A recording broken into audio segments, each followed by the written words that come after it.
আসসালামু আলাইকুম। আজকার যে সভা বা অনুষ্ঠান যারা এই অনুষ্ঠান পরিচালনা করছে এবং আন্তরিক ভালোবাসা শুভেচ্ছা আমার পক্ষের থেকে জানাইলাম। দেখেন, খালেদা জিয়া রোগমুক্ত, তারেক রহমানের রোগমুক্ত জন্য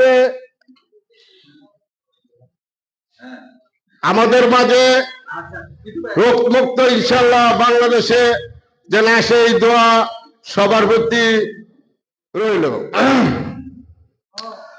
আমাদের সাথে সাথে আমাদের জাকির খানের মুক্ত জন্য কামনা ও দোয়া করিবেন।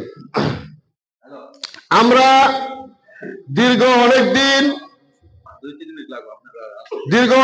আমরা অনেক নির্যাতনের মাধ্যমে আমরা দেশ